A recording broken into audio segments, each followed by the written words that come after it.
You're listening to the Really Useful Podcast. This is the tech podcast for technophobes from makeuseof.com.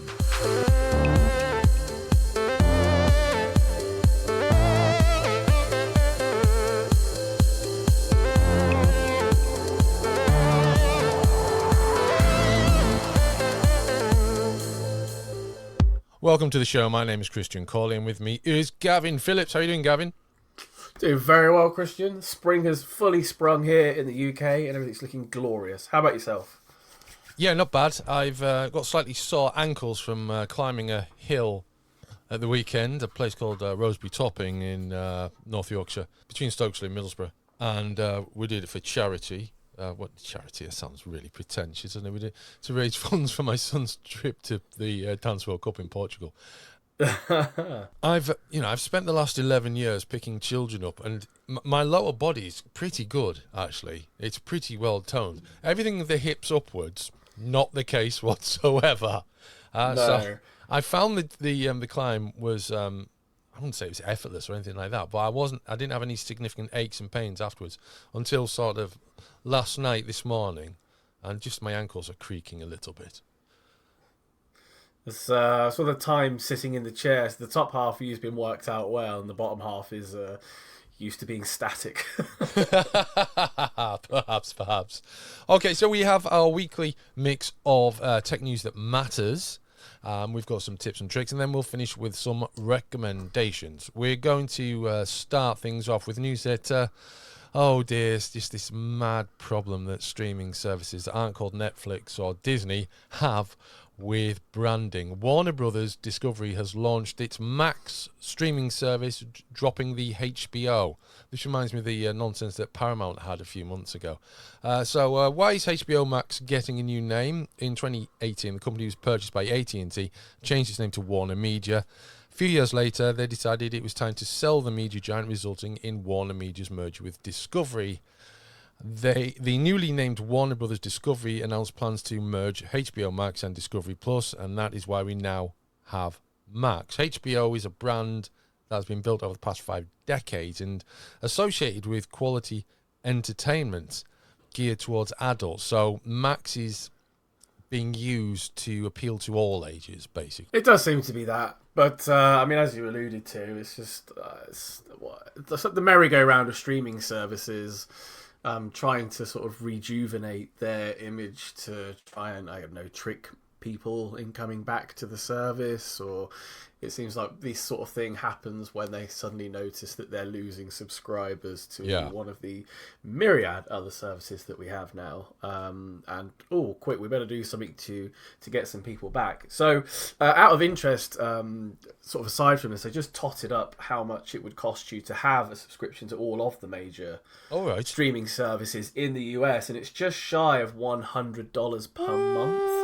That would get you Apple TV, Discovery, Disney, HBO, Hulu, Netflix, Paramount, and Peacock Premium and Prime Video. And that came in at $93, $94. You're making these names up, surely. Yeah, because that's it. Like, but that's the whole point, isn't it? That we've gone so far from what streaming services were meant to solve, and it's now turned it back into just really diversified cable that you have to pay loads of individual services for if you want to watch everything. And it's no wonder that this sort of issue is forcing people back to the high seas and streaming and downloading torrents and stuff like that. Yes, that's a good point. It's probably something we're going to touch upon in a later podcast, I think. It's not this week, is it? No, it's not. I didn't add that. Okay, cut that bit out. Right, we're going to move on to Twitter. It seems to be our favourite topic lately, doesn't it, Twitter? There's always something to talk about in the land of the little blue bird or the Doge icon, which pops. Is that still there? To be honest, I've been sort of trying to avoid Twitter a bit, but no, it has gone back to being a bird. It's back to being a bird, right? Okay. Yeah. So Elon Musk, for it is him. Oh no, we'll come to him in a minute. First of all, NPR and PBS are quitting Twitter. There should be some portmanteau of that, but yet there isn't because it wouldn't work. But anyway, NPR has been classified by Twitter as government-funded media, and as a result, they have stated with this tweet that they've publicised this graphic statement: NPR produces consequential, independent journalism every day in service to the public. Here's where you can find and read our work. Subscribe to the First Up newsletter, etc., etc., etc. Basically, they're saying, we're not being classified as government-funded media. Go away, Elon Musk. And PBS have done the same, only they've just not said anything. They've just gone. Yeah, this is the reaction to Elon Musk changing all of, various news outlets funding on the platform. So on Twitter, they stick underneath the name where the funding comes from. I do think Elon Musk or whoever he's decided this with, they have been a bit sensationalist with it. As you know, you can read on makeuseof.com, NPR receives 1% of its funding from the US government. That does not put it on the same tier as something like Russia Today, which is, wholly controlled by the Russian government. And you can't even look at that on Twitter anymore for the time being anyway. It's surprising that they're leaving completely in protest to what Musk is doing on the platform, because it will deprive some people of the content that these publications put out. But if you're already following and used to listening to NPR, or you like the stuff from PBS, you're probably just going to go and listen to it regardless. I should think so. More points to the decisions made by Twitter's management to put these labels on these organizations without really considering what they mean in the context of other organizations that also have those labels. Like the BBC. Yeah, for sure, which is the next point we're going to get to. Because Elon Musk decided that the BBC was also government-funded media. And while I don't think many people would say the BBC is the bastion of absolute truth and unbiased reporting that it used to be, it's still not the same as receiving government funding. I think the BBC is even trickier than NPR and PBS because of its links to the British government, particularly with British government employees, former employees being ported into roles within the BBC. So there's a lot of issues there, and I don't think anybody can deny that. But slapping it with a government-funded media label also isn't correct. No, I think it's a good idea on the face of it, but it should not be limited to broadcasters. Interesting. Political parties, for example. Why not list all of the places they're getting funding from, or significant funding from, when they make posts? And politicians. That would be far more useful to everyone, I think. Oh yeah, absolutely. Knowing exactly where a politician is receiving funding from is usually, a key indicator to usually the garbage that's coming out of their mouth. Exactly. Yeah, exactly. Which would be so much more useful. But I can't see them listing, 50 donors beneath each post. It would need a footnote, wouldn't it? Yeah. So, Elon Musk got into a little bit of a argument with, let's be honest, North America technology reporter James Clayton was woefully underprepared for this interview and the line of questioning that he decided to take at one stage. So that's kind of fed into this whole thing. But, I mean, on the other hand, as we said, Elon Musk or Twitter has changed tack on the BBC and now labels it publicly funded instead of government-funded media after the objections from the broadcasters. So, it's just another week of Elon Musk. I'm looking at this photo of Elon Musk. I'm thinking to myself, actually, the top half of my body isn't actually that bad compared to Elon Musk. So, maybe I just need to work out a little bit more. So that's that. We're going to move on now to the tips and tricks.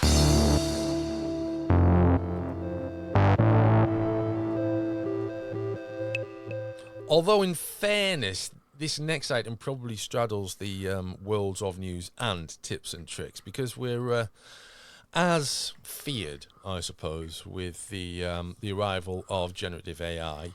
We were already aware of deepfakes, weren't we? And now they're kind of coming together in a way. We've got AI voice generators, which are a possible security or cybersecurity threat, aren't they? 'Cause we've got this risk of, I get irritated. You know those adverts.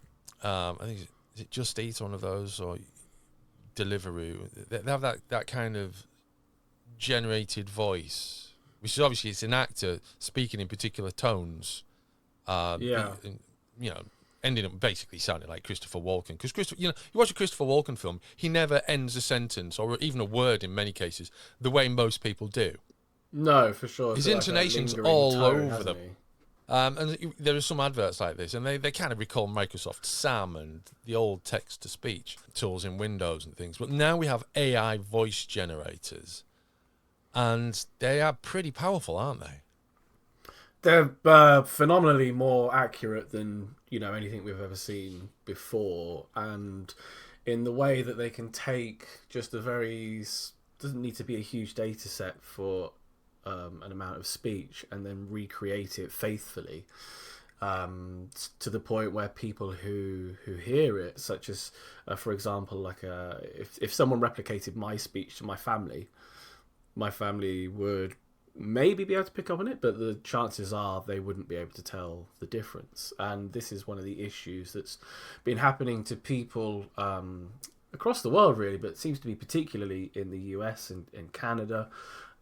So there's a scam where the scammers manage to capture voice from a family member, and then they play it back as if the person is in distress and they need immediate help, or like they need immediate financial assistance, and they play it in quite a heart-wrenching way, and the people are being tricked and scammed out of thousands of dollars based upon hearing what they think is a family member, but it's an AI generated voice. Yeah, and just to specify, and this is going to, we obviously don't intend to scare, but realistically, if you've uploaded a YouTube video or appeared in one or participated in a large group call with people you don't know, like a Zoom or whatever, uploaded your voice to the internet in some other capacity, such as a podcast or even being on the radio, you or your loved ones could theoretically be in danger from a scammer using your voice, uploading it to an AI generator and cloning it, and then,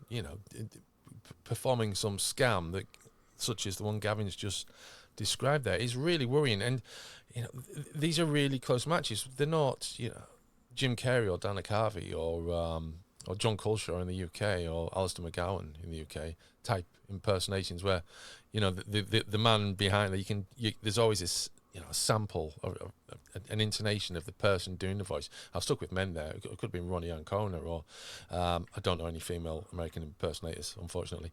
But the point is, this is the actual voice being reused and repurposed.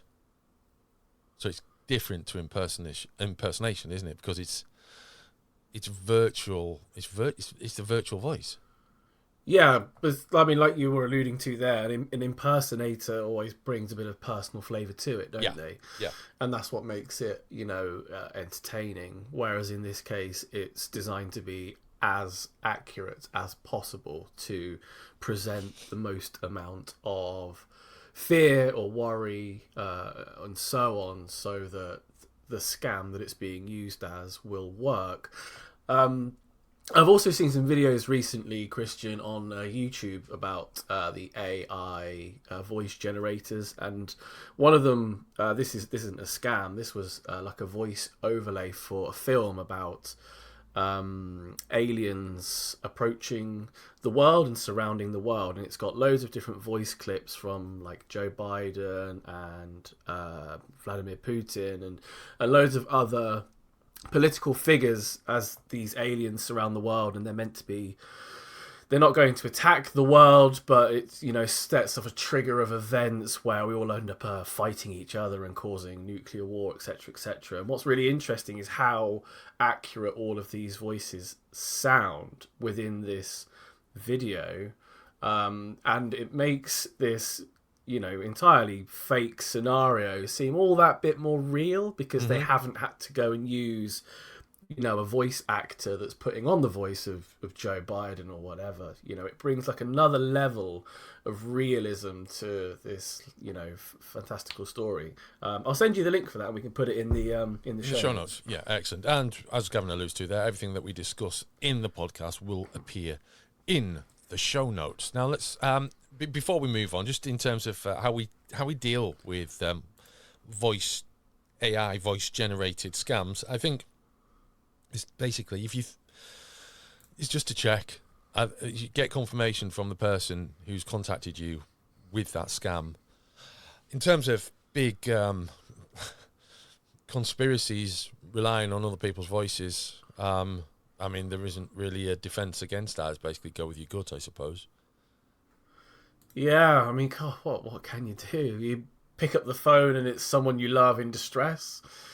It immediately puts you at a heightened sense of stress yourself, doesn't it? So your first thought might not be to put the phone down and then call your loved one to make sure it's really them. You're way more likely to be immediately sucked into a scam like that. Let's move on. What is the WPS button for on my router, Gavin?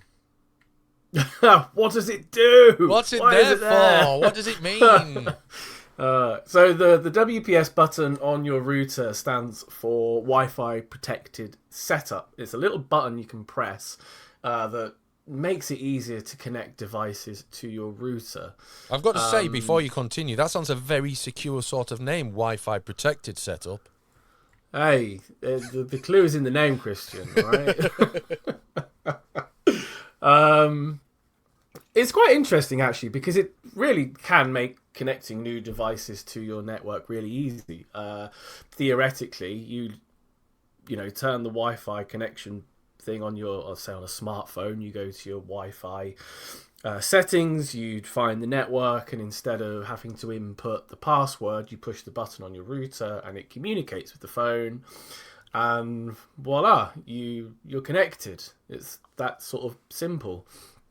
Unfortunately, it does have some security issues, whereas if someone is close enough to your router that you don't want to connect to your network, they will have immediate access to your network, which is obviously not a good thing. But yeah, if you want to do it quick and fast, the WPS button is an option. I don't think I have one on my router, though. Do you have one on yours? Yeah, I think so, yeah. I disabled it, though. Yeah, that's how I know, because I disabled it. Because you can go into the settings, can't you? And you can disable the WPS button to stop what you just described. Yeah, absolutely. Because the assumption is that with WPS is that if someone is near enough to your router to connect to it, then you probably want them to be there. Which is sort of the major flaw in the design of the technology, in that you might not always, especially if you were in, say, an office situation or a business situation or whatever, or you've got decorators in a cafe, or you got decorated. Yeah, you got decorated. The plumber is in your house, and he wants to get onto your Wi-Fi, but you might not want them on your actual home network. So, in that case, you might consider setting up a guest Wi-Fi network. Most modern routers these days have the option to create a separate guest network, which is a really, really good idea.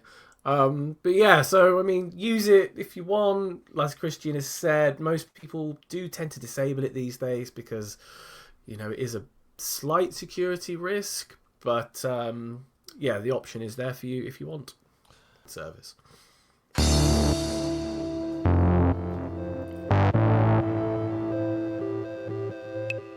We've reached recommendations time already, Gavin. So, as you haven't been here for a couple of weeks, why don't you go first?